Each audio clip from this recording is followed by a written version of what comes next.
How do we know what we know about turfgrass science? Welcome to Turfgrass Epistemology.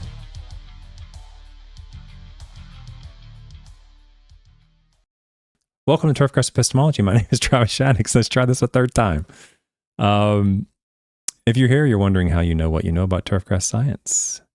And we explore the scientific literature. This is a relatively long-form podcast, YouTube video and podcast. And you're probably not going to hang out for 2 or 3 minutes and get much out of this. It's more like a hangout and, while you're driving for an hour or 2 hours and listen to this. And we go into the literature a little more deep than you might expect if you haven't heard it before.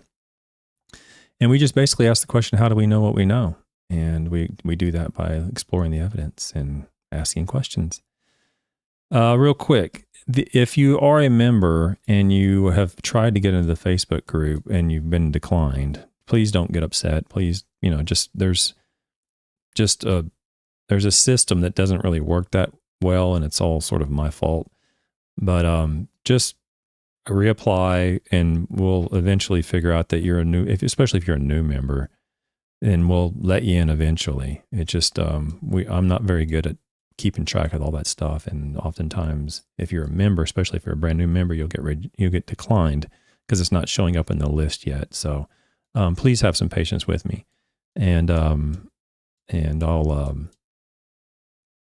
we'll get you in eventually in the Facebook group if you want to participate over there. Don't forget that if you are a member, and particularly if you're a pro member and you want to meet with me, Calendly is the way I do that. And it's free for pro members once a year. And it's half off for all the other members. And the link is only in the YouTube posts. So you have to go down quite a ways because it kind of gets buried in the posts. And I'll kind of update it. I'll bring it back up to the top every 3 or 4 months. But please use those links if you're a member or a pro member to get your discount. And if you're not a member or a pro member and you just want to meet with me, you can meet with me on calendly.com/Travis Shaddix. You can just go on there and select a time anytime that's available, and it'll automatically go on your calendar, and everything's automatic. Except for when I guess it was yesterday. That's the reason my audio is all messed up, because yesterday I had one and the audio went out right in the middle of it, and apologize for that gentleman who had an issue with the audio. But that's how you can meet with me, okay? Through calendly.com. Generally, it's it just depends. It just depends on what industry you're in. If you're a homeowner, if you're an owner, or whatever you are, superintendent, and you have some questions about whatever, I will meet with you there and go over whatever you want to go over. Now, I have put up a poll on the members post of YouTube, okay? I'm not putting it in Facebook. It's only in YouTube. And basically what it was the members and the subscribers, the financial support that comes in through the channel supports research, turfgrass research. And so if you're ever wondering how you can support turfgrass research, one way is to be a member of the channel. And the goal of that is to get research out and to publish it and to turn that into useful information for you all to either make your lives more easy to manage turf, or make more money managing turf, or make your lawns more aesthetically pleasing to you, or whatever the case is. And the way we do that is to get research out, and the research that you fund, that I conduct, you fund, and the end goal is for you all to use it. But in order for you all to use it, I have to publish it. And we just got the first publication accepted as part of this YouTube sort of grassroots funding thing that we're doing. And I just got it accepted. And I put a poll up on the members post as to whether or not they wanted that manuscript open access or free for anybody to view, or not. And if it's not, then it would be only available to the members of the ASA, or the Agronomy Side of America, or the Crop Science Side of America, a separate association, the scientific associations. Only those members could actually view it, not members of my YouTube channel, unless you're also a member over there. And the majority, I think like 80% of the members who voted that they wanted open access. And what that means is that it'll be available to anybody, but the people who voted yes, I'm asking that they are willing to contribute to pay for the open access fee. And that's $1,500. And so if you are a member and you have not voted, please go over and put your vote in. Let me know. But it looks like the members are going to want to help support that open access fee.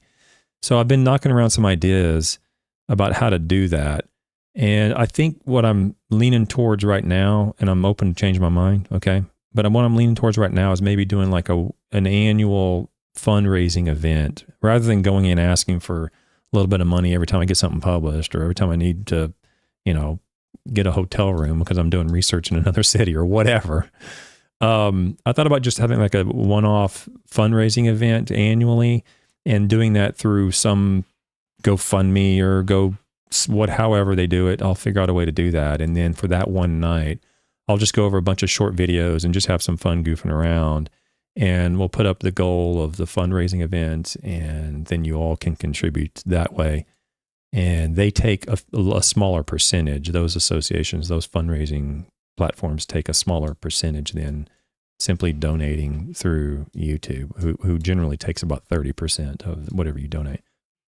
So I'm leaning towards doing that, is what I'm saying. So, so go there and vote if you're a member. Let me know if you have a different opinion, and if you have any ideas as to maybe how we can raise a little bit of money to sponsor the publication fees and to do the various research projects that I'm doing. Let me know, and I will consider anything you want to throw at me. But right now, I'm thinking about doing it through a fundraising platform. Okay. The next thing I want to go over is we've been going over water. So tonight I'm going to go over a very short article on water. And if I have any time at the end, I'll answer any questions. I probably will have time at the end. And I'll probably even go over a few comments because I suspect I'm going to have some time at the end. But we're going over water, and generally we've been going over the concept within water of deep and infrequent applications of water versus light and frequent applications of water, and how that influences turfgrass quality and roots and weeds and everything else. And for the people who have been listening and watching for quite a while, you've probably come to the same conclusion I have, and that is the literature that I've read so far basically indicates that you can do either one. You can probably do deep and infrequent, and light and frequent is probably going to result in about the same turfgrass and about the same roots. Occasionally, deep and infrequent irrigation might result in acceptable quality or better quality. Occasionally, it's fairly rare, at least what I've seen. It's more frequent that the light and frequent application of water, as you can see here on the literature, is going to result in better quality, as the Peacock 84 paper showed, better quality as the Jordan 03 paper showed, Fry and Butler 89 paper showed, the Olson 2019 paper showed. There's several papers that have shown that this light and frequent application of water results in better quality turfgrass than the deep and infrequent application of water. Okay, the one we went over last week was the Kowalewski paper in 2024, and it had superior quality and then superior color in year 2. It also had more bluegrass weeds in year 1. The light and frequent application of water resulted in that, whereas the deep and infrequent application of water resulted in more spurge in year 1 and more broadleaf weeds in year 2. Okay, tonight we're going to be going over this Cain 2021 paper, okay, with perennial ryegrass, but the Kowalewski paper was in tall fescue. So I'm just letting you know, this is what we've been going over. I'm coming close to ending this topic. There's a couple more water papers I'm going to go over, but it doesn't have anything to do with light and frequent applications versus deep and infrequent. But just give you an idea, just so we're on the same page. I'm not saying you should do one or the other if you just want acceptable turf. If you just want acceptable turf, the chances are you can apply the water light and frequently or deep and infrequent, and it's probably going to be about the same. But if you're a turfgrass aficionado, if you're a lawn enthusiast and you want the greatest quality turfgrass, it seems to me from the literature that I've read that you should probably be applying water similar to spoon feeding your fertilizer, applying a little bit of water regularly at light rates, just like you would do nutrients. And it seems to me from the literature that that's supported. I know it's supported. I don't know what the consensus of scientists would say on this, but it certainly is supported by the evidence that I have on the screen right now. There's many, many citations that support that superior quality turfgrass would result from a light and frequent applications of water rather than deep and infrequent. Okay, so if you're looking for okay lawns like me, like today I turned my irrigation on for the first time, and it drove me nuts because I have to go out and drag a hose out my lawn because I don't have irrigation. And I'm like, oh, I got to water this lawn and it's going to die. I mean, it's really, really dry and hot here in Lexington, and it's not going to rain for another 4 or 5 days. At least that's what the forecast says. And it hasn't rained in several days. So it's looking rough. And I dragged out the hose and the sprinkler and turned it on. I don't want to do that. Okay. But I just want a normal lawn. I'm not a lawn enthusiast anymore. I just want a normal looking lawn. I can have my kids play on it, and that's about it. But if you want that, do whatever with water. Light and frequent, deep and infrequent, and you're good.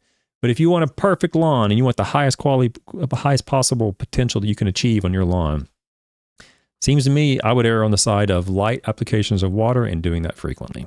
And that's supported by the literature as I showed here on the screen. Is there other literature that would refute that? I assume there probably is. I haven't got to it. I haven't found it. But if somebody throws 5 papers at me and says, well, here's 5 papers that shows that deep and infrequent's better, then I'm going to go, well, here's 5 papers that shows that light and frequent's better. So you see, my point is that even if there is evidence to support the deep and infrequent, which I'm sure there is, it's at least moot. It's at least a wash between the two. It's sort of dependent, I would say. If you can find, say, 5 to say 6, 7, 8 papers that show deep and infrequent superior, if you can find those, then it's basically equal. In other words, my opinion hasn't changed. I still wouldn't err towards deep and infrequent. I would only be more neutral in the situation. Right now, I'm leaning towards light and frequent applications of water. So anyway, I know I got an email from a member or prior member. I can't remember if he's still a current member. And I've looked through that paper, and I will say that the paper that supports deep and infrequent certainly has some concerns with the amount of water they applied. So I have to read through that paper a little more critically. It doesn't. My initial reaction is that it's probably not saying what you think it's saying, but I'll get to that paper at some point. Okay. So that's the gist of the that's the gist of the data or the literature that I've been going over. Now for tonight, what I'm going to do tonight is I'm going to be going over this Cain paper, and then hopefully I can get through it quickly, and I'm going to have some stuff towards the end that I can throw in here. Now let me get this open. Tonight, we're going to be going over the irrigation frequencies and reference evapotranspiration replacement affecting annual bluegrass encroachment and perennial ryegrass in Western Oregon by Cain in 2021. And this was published in International Turfgrass Society Research Journal. As you all know, my opinion on this is that the articles themselves, you have to take one at a time in the International Turfgrass Research Journal, because the journal itself is not refereed. It's a junk journal. Everybody throws their trash in it. And it doesn't mean that every paper's trash. This paper's not trash. I'm going to read over. It's fine paper. But I'm saying that the journal itself is not a impact factor. I'm sorry, it's refereed. It's not an impact factor journal. But when I say refereed, it's like barely. It's like it's refereed, but the referees have been paid off. Okay, that's basically what it is. Okay, so you got to read each article in this journal very, very carefully. And this one's fine. This particular article tonight is fine. But what I'm saying that is, just because it's published, just because it's refereed, doesn't mean that it's good evidence. You have to read it carefully. So that's what we're going to do tonight. This is a very short article. We're going to get through it pretty quick. Here we go. Okay, so the introduction. Optimal irrigation of a turfgrass stand depends on many factors such as geographic location, species, mowing height, soil composition, precipitation, and evapotranspiration. Research has determined that various turfgrass species require differing reference evapotranspiration replacement, or ET replacement, to maintain active turfgrass growing during the summer months. For instance, Blankenship in 2020 determined that tall fescue, perennial ryegrass, creeping bentgrass, and Kentucky bluegrass remained green during the summer months in Corvallis, Oregon, when irrigation was applied at less than 50% ET. Fine fescue species in this study required 95 to 98% reference ET replacement to prevent summer dormancy. So this is just simply pointing out that different species, different cultivars within species can have different water requirements. Research has also determined that the irrigation frequency required to maintain high turfgrass quality and color varies substantially across species. Yeah, and that's just it. So I actually had a Calendly, I think it was Monday, I don't remember when it was, and the gentleman asked a good question. It's like, well, some of these older papers where you're going over water needs and they have varieties or cultivars in them, would that be pertinent to today where we have new cultivars? And the answer is it kind of depends. If it's a cultivar back then that we no longer even can buy today, and we have information or evidence that indicates that there is a difference between cultivars in that species, then it might not be relevant, right? It might be showing something on that cultivar that might not exist on this cultivar. It might differ. But if the consensus is, like as I've been going over at the beginning of the episode tonight, if the consensus is we're seeing paper after paper after paper say the same thing, and that one paper back then said the same thing, it would just add to the scientific model. So it sort of depends, but certainly cultivars and species can have a difference on the treatment results for sure, particularly with water and heat and things like that. For instance, in Oregon, the Willamette Valley, fine fescue species have been shown to require the most frequent irrigation to maintain green turfgrass color, while tall fescues and perennial ryegrass can go the longest between irrigation events without losing green color. Fry and Butler, I think we went over this paper, determined the tall fescue could go longer between irrigation events without compromising turfgrass quality when compared to hard fescue in Colorado. So again, just pointing out that there's differences in species. I'm not really sure why they're doing that because they're only showing one species in this paper, but you don't need to show differences among species, but well, that's fine, whatever. Considering this, the reducing ET replacement or increasing irrigation intervals may be a viable weed control option for annual bluegrass. So we're going to look at not only quality in this paper, but the actual weed population. How is it influenced by that? And there was a little bit in prior papers we've talked about briefly, but this paper, it was a key point. Research also suggests that frequent irrigation intervals favor annual bluegrass encroachment and persistence in cool season and warm season turfgrass species. Similar to the ET replacement, increased irrigation intervals may be a possible annual bluegrass weed control method.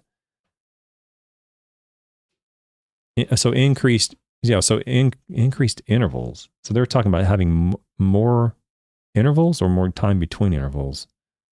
I don't know what they mean by that sentence, but basically what they're saying is that because Poa annua can be such a problem in some locations, and because of the habit in which Poa annua grows, where the roots are almost entirely at the surface, the amount of water and the frequency of application of water might actually favor Poa annua. And if that's the case, then we can adjust the water accordingly to move the favor into the desired species, as opposed to Poa annua, unless you're growing Poa annua on your greens.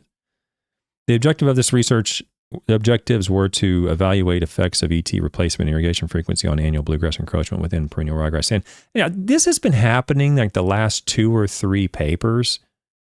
It's just very uncommon, but I like where we're going with this. I don't know if an editor did this, or I don't know, but I've seen this now 2 or 3 or 4 times here.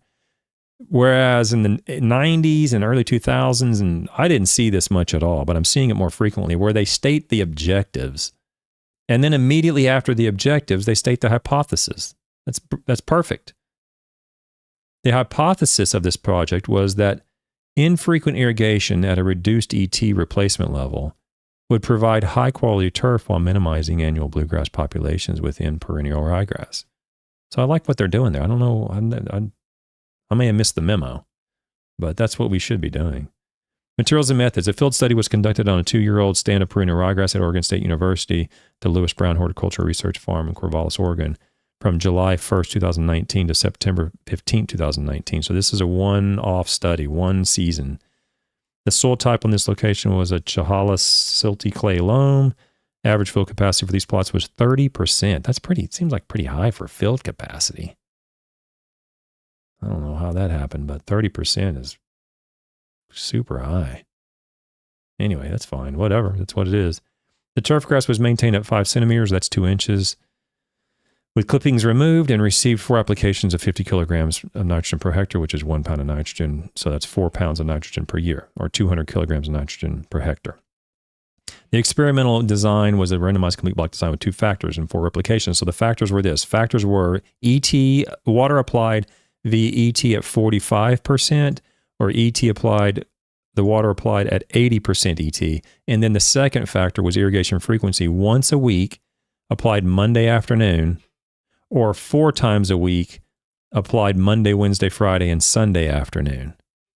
Reference of evapotranspiration was pulled from this site. I get a lot of these questions and comments on TikTok and YouTube and wherever else, and they say, well, we don't know where to go find ET stuff, ET data and how to irrigate ET. I have a whole episode on how to go find ET data in your location if you're in the United States. And they pulled it right here. They state right here where they pulled it from, the U.S. Department of Interior Bureau of Reclamation, Corvallis, Oregon Agromet Weather Station. So if you're in Washington State, I guess you can use the Agromet Weather Station and pull your data from there. And then from there, you can adjust your irrigation times accordingly. The response variables, they measured percent annual bluegrass, and they measured sward quality and percent soil volumetric water content. The bluegrass was measured using the intersect method. I'm not going to go into that, but it's like a tennis racket. Every time a weed crosses a linear intersection on a tennis racket, they count that as one, and they multiply it by a certain number to come up with the total. Turfgrass quality ratings on 1 to 9, 1 being shriveled and brown, 9 being lush and green, and 6 being acceptable. And the soil volumetric water content was measured with a TDR, time domain reflectometry. Okay. It's all pretty standard. Okay. That's what they did. So they're in Oregon, they're in Corvallis, Oregon with perennial ryegrass. They're measuring weed population, volumetric water content, and turfgrass quality as they apply water at 2 different amounts at 2 different frequencies. It's pretty much that simple. Let me go to the chat before I go to the results. If there's anything in here that I need to go over before I go to the results.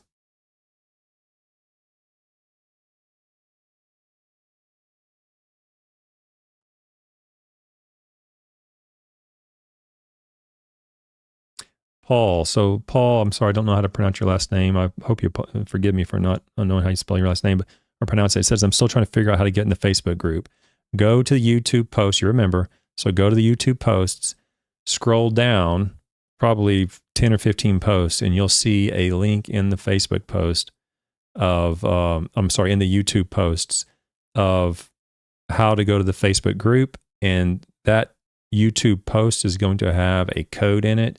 And when you go to Facebook, you're going to have to answer 2 questions. Answer those 2 questions correctly, and then one of the moderators will let you in, or I'll let you in. That's how you get in.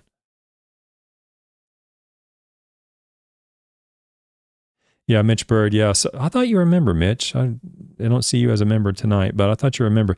Yeah, the Facebook group is for current or past members. Now, I have to talk to the moderators and see, or the members just in general, and see what we want to do about like annually kind of calling out the members. I don't mind if you're in the Facebook group and you were a member, but you're no longer a member, that's fine. But I think occasionally we're going to have to figure out a way to, make sure that the Facebook group is current with current members of the YouTube channel. And it's fine if you're no longer a member, that's fine. But I'm thinking about like maybe annually going in and doing an inventory of the Facebook group and making sure that they're still current members, and if they're not, asking them to rejoin. But yeah, Mitch, if you're not a member, then you'll need to just, you need to be a member of YouTube and then go into the YouTube post and you'll see the link.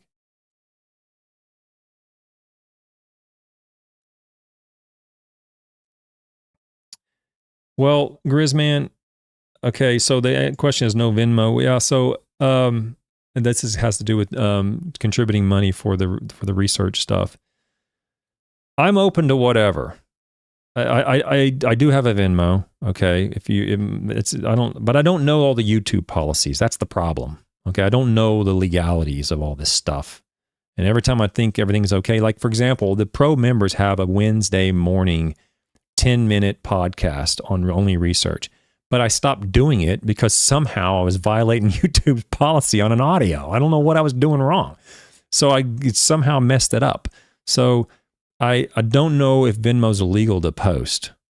But my Venmo for my business, for the Turfgrass Epistemology, is just at Travis Shaddix on Venmo. But I'm still trying to figure out whether you just donate to Venmo or just have a one-off research fundraiser for that year, and then I'll just pull the publication fees out from that account throughout the remainder of that year, rather than going back and constantly having to ask constantly for $5 or $10 or whatever the case is. Okay, that's what I'm leaning towards. But I'm all open to whatever you want to throw at me. I'm flying by the seat of my pants here. Yeah, see, this is what I was going to do with Shawnee. He says, why don't you do a 2-year anniversary episode as a fundraiser event? Can be the best and worst top 10 comments and emails for the past year. Well, I'd have to figure out what the 10 best, worst, and best comments were. But I'm thinking about something like that. It's coming up on me here at the end of the month here. So I only got a couple of weeks to figure out what I want to do, if I want to do it for the anniversary. But I'm thinking about something like that. That's exactly what I'm thinking. So right now I have a whole bunch of irons in the fire. So I'm trying to figure out if I can get it done in the next week or two, and then have something ready to go and have one anniversary event fundraiser. But I don't know if I can pull that off. Oh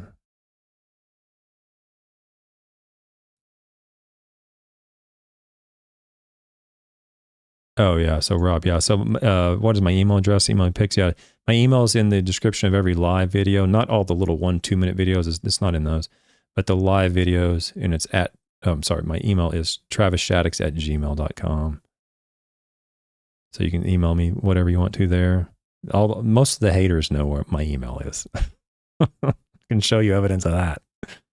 Oh, thanks from This Soil, $5 donation. Thanks so much from This Soil. Appreciate it. Turf Note Ohio. Turf Note, don't feel bad from This Soil. Turf Note Ohio trumps everybody. Every time he jumps in and he donates $20. Thanks so much, Turf Note Ohio. Thank you for all you do for our industry, as he says. I appreciate you as well. That's the first member we ever had was Turf Note Ohio. And so I appreciate your donations and your continued support. Chuck Thomas asks, more frequent watering equals higher chance of fungus. I'm deathly afraid of Pythium. Now, that's an excellent question. And even a more interesting question to me is the time of day, proper timing of irrigation. I've been looking and looking and looking. Right now, I'll open it up right now. Find me any refereed paper in a impact factor turfgrass journal. So that's Applied Turfgrass. That's Crop Science, Agronomy Journal, JEQ, Soil Science of America Journal. Any refereed reputable journal that has the time of day, the application of water, say early in the morning, late in the evening, the middle of the afternoon, whatever the case is, as a fixed effect. So they're looking at that effect and how it affects turfgrass quality and growth. I can't find one. I looked on TGIF. I can't find one. But what I can find is some inference to disease outbreak. So the question is, more frequent watering equals higher chance of fungus. There's an inference in the literature that allowing the turf to dry out would reduce the incidence of some diseases. And so that implies, or you can infer from that watering at a certain time of day that would result in drying the turf out quicker might reduce disease outbreak. I don't know the disease literature that well, but it's difficult for me to find hardly any data or research at all on like you should apply from 2 to 4 in the morning or 4 to 6 in the morning or 8 to 10 in the morning or whatever the case is, or 12 to 2 in the afternoon. To have that time as the fixed effect I'm having difficulty tracking that down. So if you find one, send it to me, shoot me on an email. I don't know that literature that well, so I haven't been able to find one yet, but it's very possible, Chuck Thomas, I would not assume that it's true, but it's very possible that the time of day may influence disease outbreak, and the more frequent or applications of water or the less frequent applications of water might also have an effect on disease, but it seems to be you're only in an inference of it. I don't see any hard numbers on that yet. It's a very timely question because I was just looking that up today and I couldn't find it. I couldn't find a clear answer on it. Okay, let's get to this, and I'll come back to the questions at the end. Let me get to the this is very short, very, very short paper, and let me get through this, and then we'll go back to the questions. I'll finish it all up. So the results and discussion. So basically, when you get to these tables, if you ever want to read scientific literature, you're probably going to find one of these in most every publication, and that is an ANOVA table. And what the ANOVA table will tell you is which of the factors was influencing the results, and then it also shows the effect of the interactions as well. And so what I've done here is the way you read these is from the bottom up. From the bottom, the 2 or 3-way or 4-way interactions, however far they go down, they read it from that way up. And you'll see is if there's a 2-way interaction, you have to stop right there and start deciphering or determining the effect by the 2-way interaction, because one variable influenced the turf, but it only influenced the turf, but it influenced the turf differently depending upon the other variable. But we didn't have that here. That's good. No 2-way interaction. So now you can just go to the main effects. The main effect of ET replacement only influenced turfgrass quality on September 15th, but you'll see it does not influence anything else. So the quantity of irrigation, the quantity of water in this study didn't affect anything except turfgrass quality on one rating date. Okay. So the quantity was not that influential. Now, when we look at the frequency, the percent annual bluegrass, it influenced it only on one date out of 3. We don't know exactly which one did it, but we do know that it influenced on one date out of 3. And then on the turf quality, the frequency influenced on 2 dates out of 3. And the frequency also influenced the volumetric water content on both of those dates. Okay. All right, guys. So Lush Lawns donated $20 and says, "Love the turf nerd." I appreciate your support, guys. I really do, Lush. I don't know if you're here frequently, Lush, and you just kind of hang out and listen, which is totally cool. But every now, sometimes it'll be like a month or two before I see your name pop up, and I'm like, I wonder if Lush is still around. I haven't heard from him in a while. It's okay if you just hang out and listen, but I'm glad you're here tonight. And then TurfNet, so TurfNet Ohio trumps his donation and donates $30 and says, "Challenge accepted, Lushy." Well, I mean, in this particular, I feel awkward sometimes receiving funds and money, but in this particular context, I don't at all, because it's all for turfgrass research, keeping this channel alive, and you're starting to see the fruits of our sowing the seeds earlier. We're starting to harvest that. We're starting to get research out. We're starting to publish it. That's going to come out, and we're going to start using those data. This particular publication is on Malic 3 sulfur. We're going to start being able to interpret soil tests better. The next publication is probably going to be on a fertilizer burn, which I've already conducted. It's already done. I got to submit that for publication, and that's going to be directly useful for you all to see which one of these soluble fertilizers or slow release fertilizers results in the greatest amount of burn when you apply it as a granule. All those sorts of things can be teased out through research that we conduct here. And so I really appreciate all your support, and through donating tonight or in any capacity, subscribing or being a member. I really appreciate it. Thanks so much, guys. Back to the results. So the results in discussion: irrigation frequency produced differences in annual bluegrass percentages in August only, while ET replacement had no effect. So let's look at irrigation frequency on annual bluegrass. So now we see irrigation frequency once a week or 4 times a week. And here's the annual bluegrass percentages from 0 to 100. And we see applying water once a week. So that's the deep and infrequent amounts of water resulted in 7% annual bluegrass, whereas applying water more frequently resulted in 23% annual bluegrass. So in this case, on this one rating date, applying light and frequent amounts of water resulted in substantially greater amounts of annual bluegrass. That makes sense, at least biologically, because the annual bluegrass has very shallow roots, and if you're applying water light and frequently and keeping the soil moist, you very likely could also result in the growth of a non-desired species, in this case, annual bluegrass. Let's look what happened with turf quality. Turf quality, though, the light and frequent applications, the 4 times a week, resulted in a 6 on the quality scale, acceptable turf grass, whereas the once a week resulted in a 5, an unacceptable turf grass. And you'll probably be able to see that. It's probably biologically relevant. A 5 and a 6 you might be able to see that. The average person could probably see that. That happened on August 15th. And then on September 15th, the next month, the 4 times a week, or the light and frequent applications of water, resulted in a 5.7, and the more water less frequently resulted in only a 4.8. So again, a whole unit difference. So we're seeing better quality turf with light and frequent applications of water, but we're also looking at higher percentages of weeds. We also see the application of water 4 times a week. I don't know why they have these letters are backwards. I don't know why. Applications of water 4 times a week resulted in greater volumetric water content. A 21 versus a 19% on July 15th, and a 6 versus a 4 on August 12th. So light and frequent applications of water are resulting in more moisture in the soil, greater quality turf grass on 2 of 3 rating dates, but also more weeds on 1 of 3 rating dates. It didn't do anything with the weeds on the other 2 rating dates, but for sure on 1 it did. Okay? That is the bulk of the results right there, to be honest, but we'll continue. I already talked about that. So the 80% reference to you, I'm already in the conclusions. And that was it. So I'm gonna read the conclusion, and that's it. So the whole paper is basically this table. Let's read the conclusions.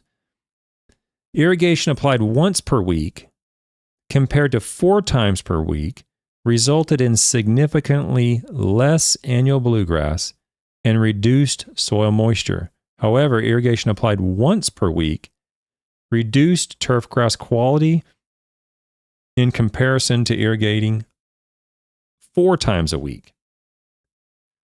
And then the 80% reference ET replacement did not provide better quality turfgrass in September when the lowest quality averages were observed in this study. Lush Lawns donates $50 now and says, "This is the cheapest education I've ever had." That's an interesting comment. Thank you, cough, cough, Mr. Watkins. I tell you what, with the amount of money that I've heard people spend on all this, just smoke and mirror stuff that these charlatans sell, we're talking thousands, tens of thousands of dollars from one homeowner. Just a single homeowner can spend upwards of $10,000 with these charlatans. To come here and learn the evidence, learn the truth, learn how to critically think your way through, I agree, it is a cheap education compared to the amount of money some people have spent on, liquid aeration and liquid dethatch and all this other, magical cure stuff. So I agree with you, Lush. It is. I'm glad to hear you say that it is a cheap education. So the final thoughts on this paper, that is the end of the conclusions. The final thoughts on this paper are, it's a 1-year study. Wouldn't put a whole lot of confidence in it. It's because it's a 1-year study. It is what it is. It was conducted correctly. On perennial ryegrass, they looked at weeds, and indeed the light and frequent resulted in more weeds, but it also resulted in greater quality and more moisture in the soil. That's pretty much the gist of it. And then in the paper on Monday morning with the members, we're going to go over next Monday morning, we're going to look at roots. And it's also going to show that the light applications of water actually does result in more roots, but it also results in almost death of turf. In other words, you had to get the water down so low that the turfgrass was almost dead before the roots actually started resulting in more. It started resulting in more roots by applying water less frequently. Anyway, we'll get to that paper on Monday morning. I'm going to answer some more questions. Then we have a little bit here. I'm going to fill up the time for the next 10 or 15 minutes with a little bit of extra add-on here that I did not promote, but it'll be fun. Let's see if I have anything else on. Lush says, we need a GoFundMe for a therapist after watching all these lawn videos. Yeah.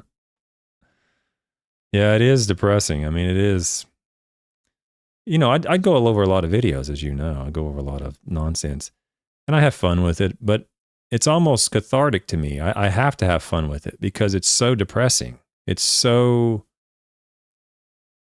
just frustrating. And it's hard for me to watch those videos when I see what would otherwise be a good person preach BS and pollute my industry. It really is depressing to me. It really hurts to watch those videos, but I force myself to go through them. And because of that, I have to go to therapy. I swear. I need therapy too, Lush. I don't blame you. Martin Peterson says, what is the next subject that you'll be covering? Loving your coverage of irrigation, watering. Thanks for all you do with the community. Well, the members have been hinting at me going to diseases. And you were looking at the world's most ignorant person on turfgrass diseases right here, Travis Shaddix. I know nothing about turf diseases. So, to be honest, I'm sort of procrastinating on that because I don't have any literature on diseases. I don't know anything about diseases. This is what I know about diseases right here. That's what I know. This is what I use. Common diseases of cool season lawns from Purdue. That's what I go to. I use Purdue's website like it's water. I'm on that thing so much when it comes to diseases. I don't know anything about diseases, but I'll do my best to find something in the literature that I can follow, a topic, disease topic, cool season or warm season. I got to figure out some logic to my process when I'm starting to pull out disease papers because I will get lost fast. But that's probably going to be the next topic.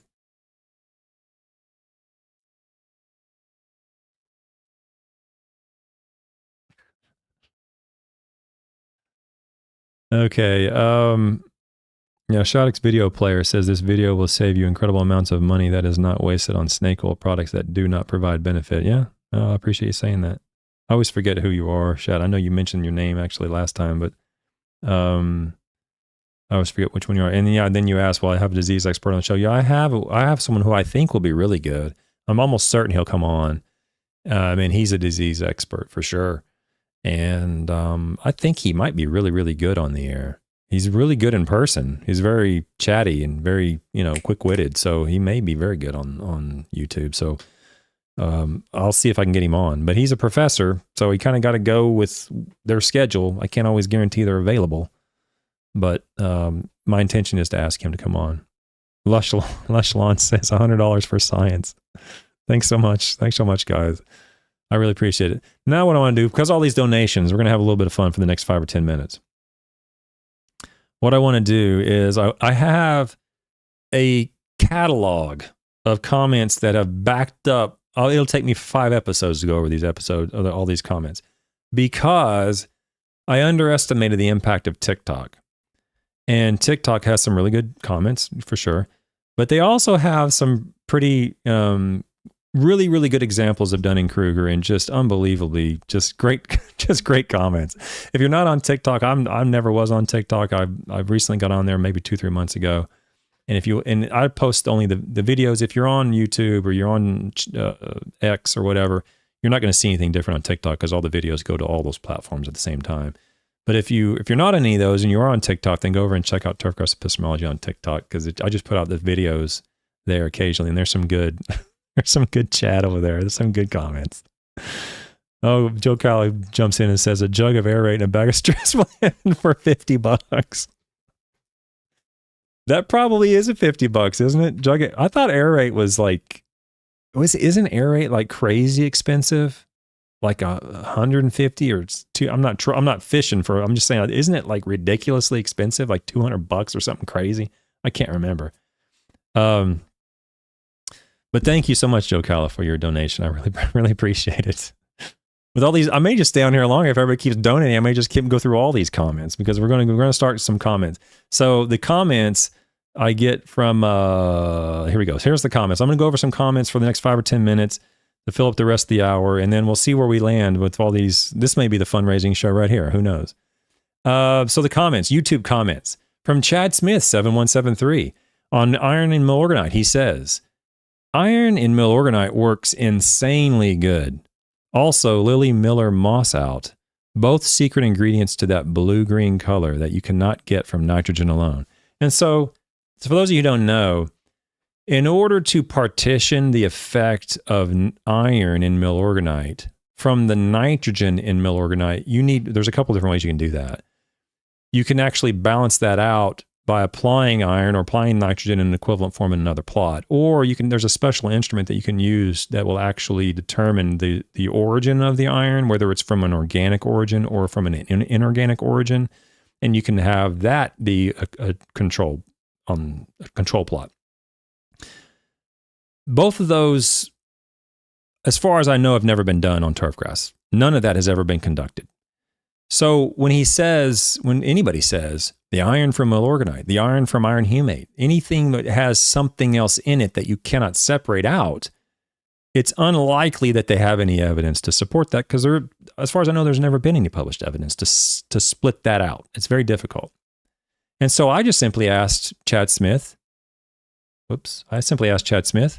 well, how do you know? How do you know the iron from Milorganite did anything? It's coming from someone who's, worked with this and really fascinated by the influence of iron and the dynamics of iron in the soil and all these things. I really, really wanted to figure that out before UK shut the turf program down here. I was looking into that. I was wanting to pursue that, because there's an instrument here that'll do that. But I never was able to do that. And as far as I know, no one's been able to ever do that. So I asked him, well, how do you know? And he replies back, I don't know. Real world experience for the last 20 years. That's an appeal to personal experience or an appeal to tradition. Control and test plots. This is the reason I say do not do your own research. What control plot did you put out? What test plot did you put out? How many reps did you have? Where'd you put it out? What turfgrass was on? Where can I go read this study that you had control and test plots? That you were able to partition the effect of iron from milorganite, from the nitrogen in milorganite. Show me where it is. And the best part of this comment is, you spew garbage from your mouth.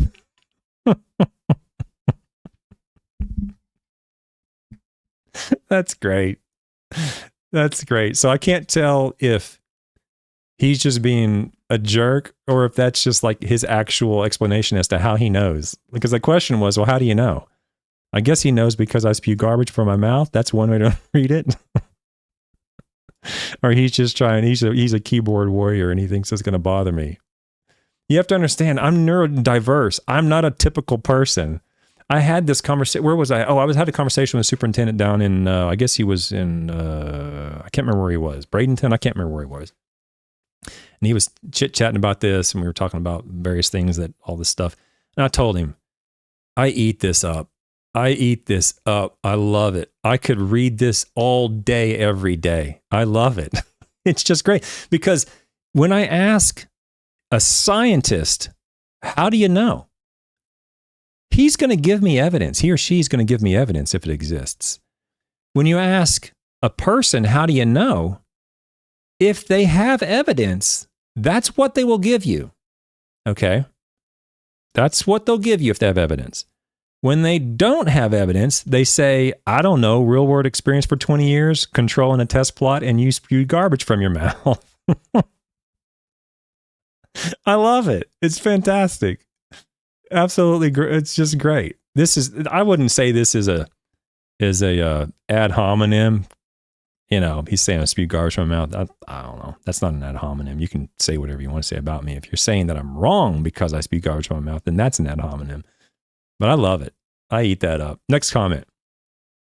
Scott Graves, T4S, says, I've been watching your channel for some time now. You like to say acceptable turf.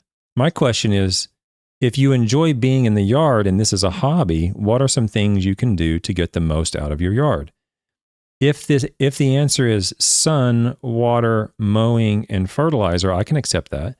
Do things like kelp or humic offer anything to your turf? Now, this is an excellent question.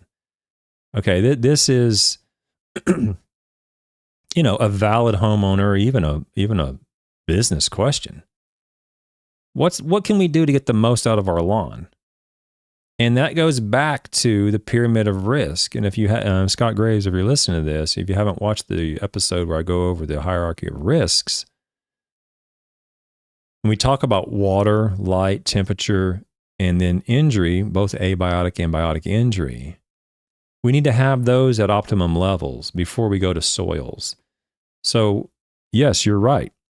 Sun and water and temperature, you can't really do anything about like the sun and temperature, but what I mean by that is as you're moving into the fall or you're moving out of the winter, the light and temperature are going to be changing, and as a result, the physiology of the turfgrass is going to be changing. So what may have worked before might not work now, and what didn't work now might work in 2 or 3 weeks because the light and the temperature are changing. So you need to be aware of that. That's all that the light and temperature is there for. And also because that is far more influential than almost anything we're going to do to the soil. But water, what can you do to maximize your turf? If you could snap your fingers and have 100% of any variable, only one variable in turfgrass science, only one, if you could control only one, I would choose water. Because if you can control all the water all the time, that's going to eliminate 90% of any problems that you're going to run into. Now, you could say the same thing about light and temperature. You say, well, if I turn the lights off, whatever. I'm talking about in a pragmatic sense. If you can control the water, that is going to resolve a tremendous number of problems. So manage the water, be aware of light and temperature, and then abiotic and biotic injury. Those are things like diseases and insects and mower damage and sharpening your blades and things like that. And then we can get into soils. And then the part of your question was, Do I do things like kelp and humic offer? This is more nutrient related and physiology related. And the answer to your question is very likely. It's possible. Kelp and humic could. I'm not going to say it wouldn't. There's a tiny shred of evidence that if you have the exact right stress on the exact right part of the plant at the exact right time of year, then things like, seaweed extract and some humics possibly could help. It's not where I'd start. I tell you that much.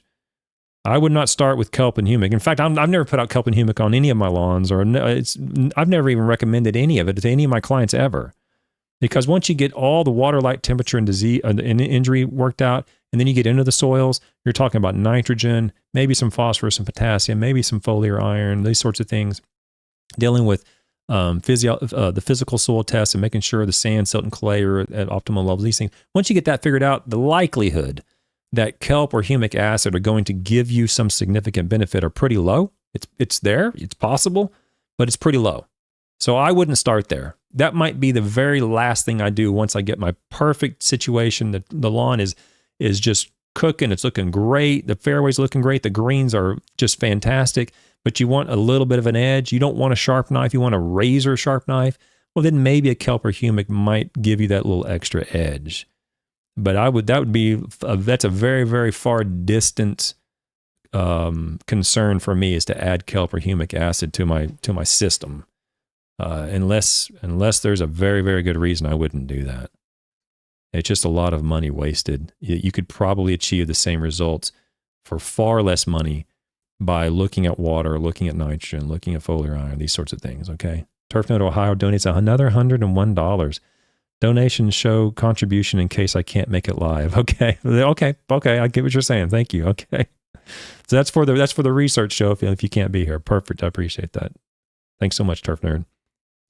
I don't know how far you are away from me, but I go to Cincinnati occasionally. I go to Indianapolis occasionally, go to Louisville. I was in Louisville yesterday, or what's today? Tuesday. I was in Louisville yesterday. So I do get around. I don't know how far up in Ohio you are, but we should cross paths and get lunch sometime or something if you're ever around. Let's go to the next comment. Gypsum Nonsense from the Andersons. That was a video I put out. And Russell802208 says, my best year ever because of you. No, hold on. Okay, I appreciate that, Russell. Okay, I do. But let's be clear. I'm just one cog in the wheel, okay? It's not because, I don't think it's because of me. It's because of you guys doing your job. If you're a homeowner listening, taking the time to actually receive this information and then apply this information. I appreciate the comments, I really do. But very little that I do on my silly little show is going to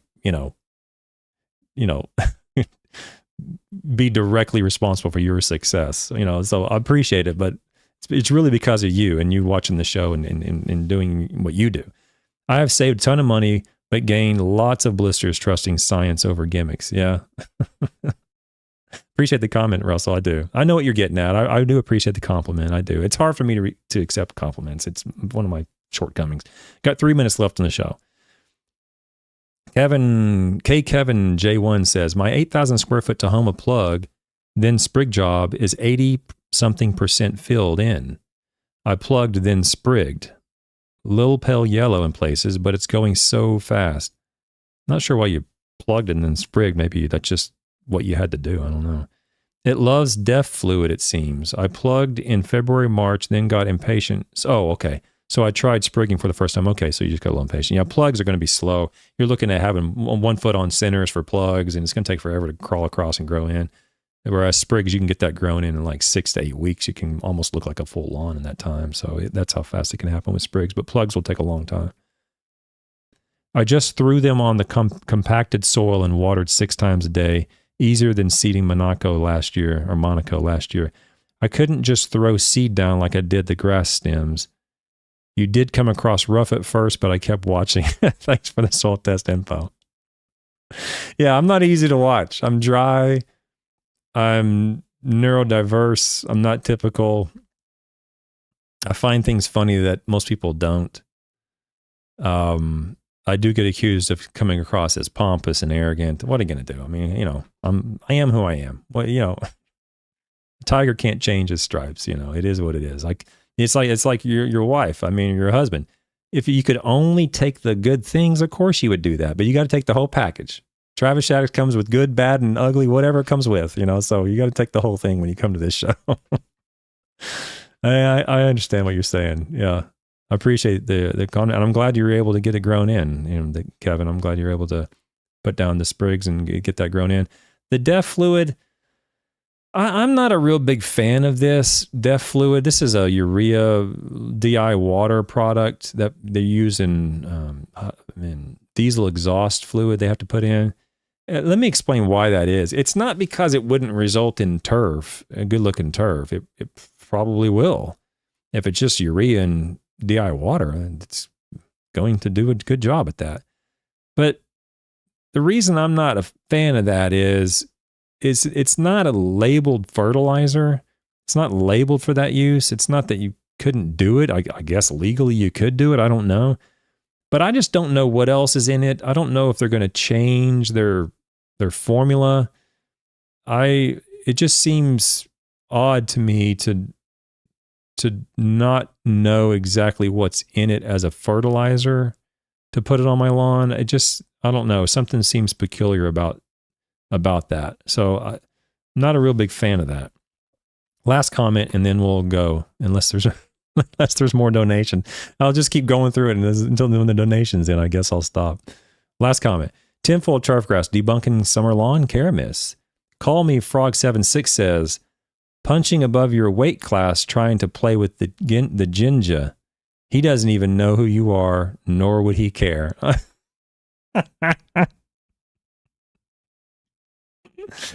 There seems to be some confusion about who I'm doing this content for, okay? Let me just clarify this 100%. If the other YouTubers, the BS artists, the con men, the charlatans, if they change their position, if John Perry comes out and suddenly comes back and says, you know what, I'm totally wrong on liquid aeration and I accept it and I made a mistake, I would welcome him with open arms and say, no problem, we all make mistakes. But I'm not doing this for those guys. I'm not doing this for Ginger. I'm not doing this for Alan Hain. These are all con men. These are all charlatans. They're trying to convince you, trying to steal your money. It's silly.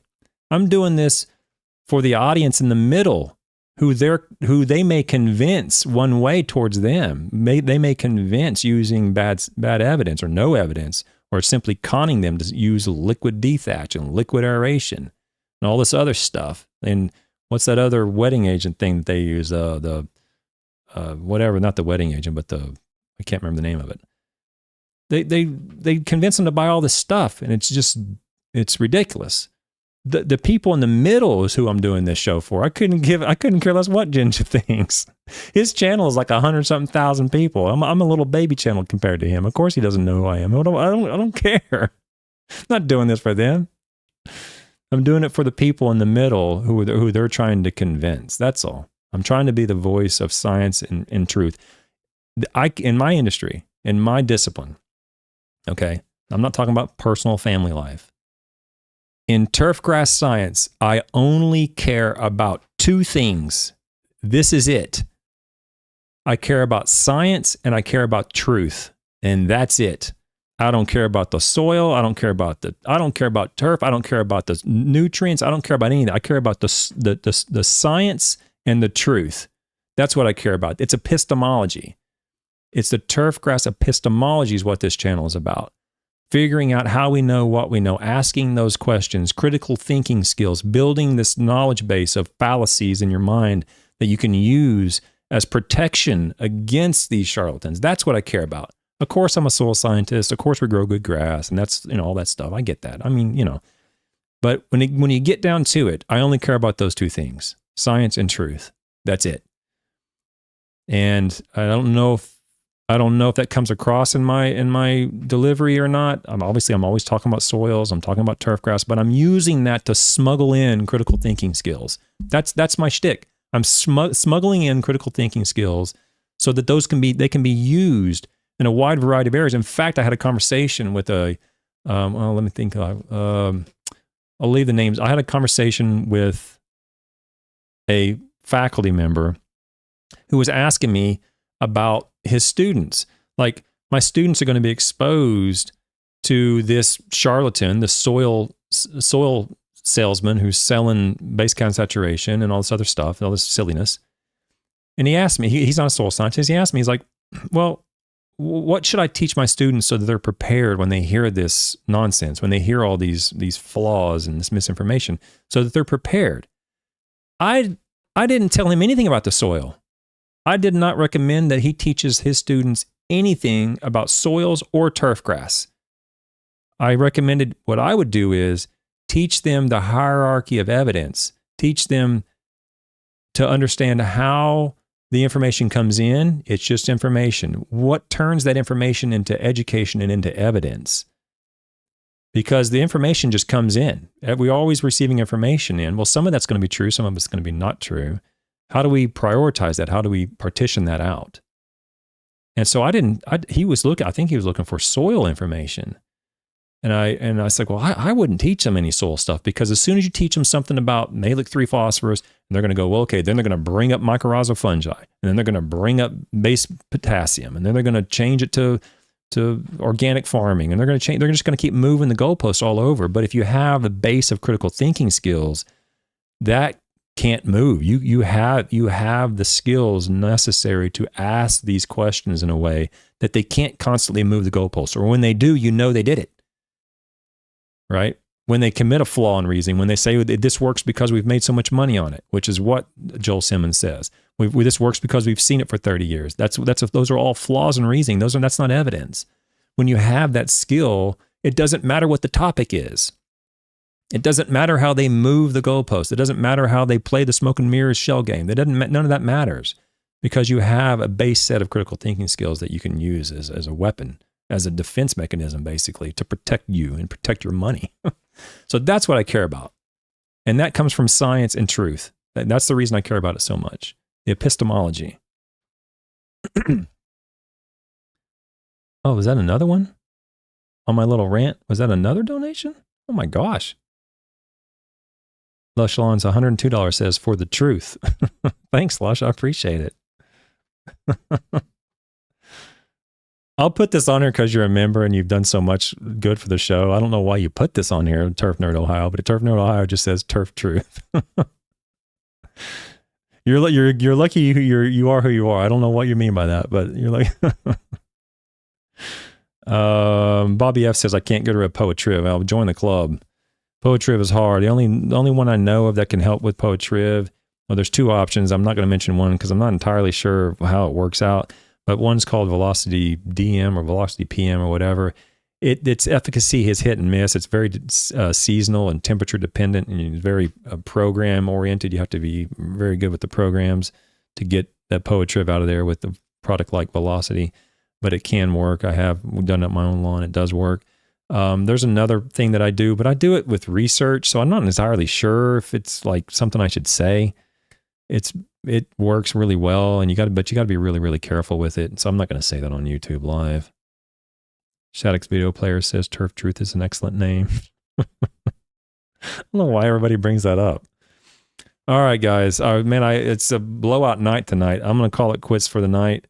Thanks so much between Lush and Turf Nerd Ohio and Joe. I think it was Joe. Who was the other one that donated? Ashani. Ashani, I'm sorry, Ashani sent 5 Turfgrass Epistemology gift memberships to Harper Explorers, Abdiaziz, Woody 865, Jason Budd, and Leonard Porsche. You all 5 can now go into the posts of YouTube and get the Facebook link and the code. And if you want to, you can join Facebook and you can go and look at all the catalog of all the videos that I have set for members only on YouTube as well. There's probably 30 or 40 videos of just this. And you can watch the Monday morning's members only stream live this coming morning. I do that every Monday morning, so you can get twice the content now that you're a member. Thanks to Shanti. Thanks so much, Shanti. I appreciate y'all's donations tonight. I wasn't expecting all this gratitude or all this donation. Joe Calla donated the $50. So wow, I really appreciate everybody's support tonight, and I really appreciate it. It's great. Lush says, absolutely my pleasure. Truly appreciate what you do. I appreciate what you do. I'm sorry I was gone for 2 weeks, but I'll be here for the next 2 or 3 weeks. I do have a break coming at the end of September, but between now and September, as long as the schools are in, then I'll be on. Okay. All right, guys. I really appreciate all your support. I can't thank you enough. I was probably $200 or $300 or $400. There's a lot of money donated tonight. I really appreciate it.